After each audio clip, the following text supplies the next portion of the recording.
Muri aka kanya ubu ngubu tuvugana mu gihugu cya Congo hari imyigaragambyo, iyo myigaragambyo ikaba iri gukorwa n'abaturage. Mbese ibi ngibi bikaba bivugwa ko uyu Donald Trump agiye kuba yashyiraho ibihano muri iki gihugu cya Congo, mbese nyine ibi ngibi bikaba bivugwa ko noneho hagiye kubaho icyo bita guhangana hagati y'ibihugu USA ndetse n'igihugu cya Congo. Ibi ngibi rero perezida akaba biteye urw'amenyo, ni His Excellent Paul Kagame akaba biteye urw'amenyo kubera uburyo ibi bintu noneho bidasobanutse, mbese ibi bintu nta nubwo bifite umurongo ngenderwaho. Aka kanya hariya mu gihugu cya Congo ndetse ni mu baturanyi, ubu ngubu tuvugana ubushize murabyibuka ko habaye imyigaragambyo ubwo M23 yatangaga amategeko n'amabwiriza aho bafashe bagomba kugenderaho, mbese nyine bakabikora nk'akazi ku buryo nyine buri muturage waho agomba kujya arangwa n'iryo tegeko. Mbese nyuma yaho haje kubaho iturika, barasa ibisansu bibiri, mbese haza na za drone ziba zicucuma za zindi zirasa cyane, nazo zirarasa. Muri uwo mwanya hatarashira n'iminota 15 hahise hatangazwa ko hari abantu 15 bamaze kuba bapfa, 7 barakomereka.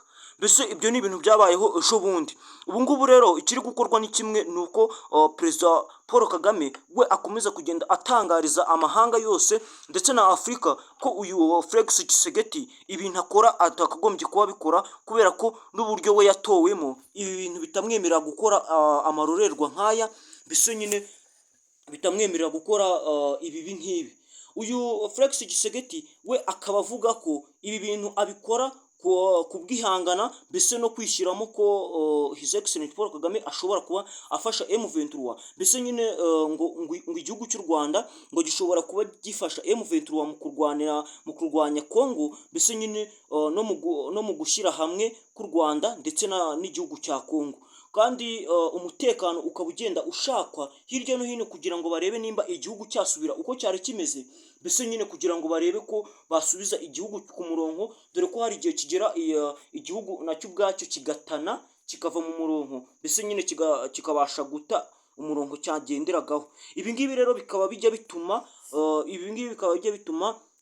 uyu Felix Tshisekedi akomeza kugenda ashamirana n'igihugu cy'u Rwanda, kugeza aho ajya avuga ati kugeza aho rimwe na rimwe ajya yigamba akavuga ati ngo njye mbishatse umujyi wa Kigali mu masegonda 15 naba ndi kuwusereburiramo kandi ntuje nta kibazo mfite. Ibi ngibi rero hari igihe kijya kigera akamera nk'ubitangaje, ariko kubera ibikorwa nyine ahabwa, kubera uburyo akoramo ibintu bye byonyine ntibimwemerera, kubera ko nta burenganzira we arahabwa bwo kuba yavuga ati iki kintu nagikora.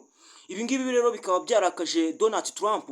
Donald Trump we agakomeza avuga ko ibi bintu bimurakaza cyane kurushaho, kubera ko icyo ari ikintu kimubabaza kumva umuperezida ufite ubwenge, mbese umuperezida nyine ukora ibikorwa byiza, avuga ibi bintu byo kuvuga ngo mu masegonda 15 agomba kuba ari gusereburira intsinzi Kigali. Ngira ngo murabyibuka ajya gutorwa, niryo jambo yatangaje akimara muri wa mwanya wo kumutora, mbese nyine we yarashe atangaza ko nibaramuka bamutoye mu masegonda 15 agomba kuba ari gusereburira intsinzi Kigali.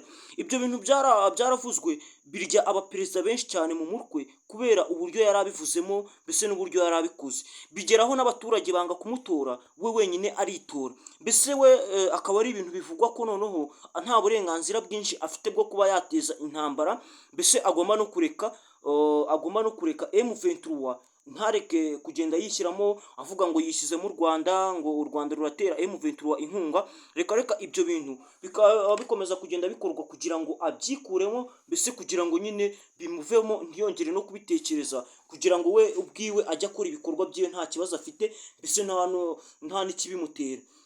Ibi ngibi rero abanyarwanda bakaba bavuga ko nta kibazo bumva bafite, ahubwo ikiza ari ugukorana nabo, agakorana n'igihugu cy'u Rwanda, mbese nyine ubucuruzi bukanaguka, bikaba ngombwa ko nyine bashyira ubucuruzi bwabo hejuru. Ibi ngibi rero bikaba biri kwishimirwa n'abaperezida bo mu mahanga, mbese n'abandi bahandi bagiye batandukanye, ari nabyo perezida Paul Kagame yagarutseho aravuga ati ngewe kubana n'abantu mu buzima busanzwe nkabana nabo neza ni ikintu nishimira, maze kigatuma nanakishimira cyane kurushaho, mbese nyine bikanantera n'ishema, bikanatera na mugenzi wanjye ishema. Rero kanda subscribe munsi y'iyo video, ndaje mu kandi kanya dukomeze n'ikindi cyegeranyo tugiye kubategurira.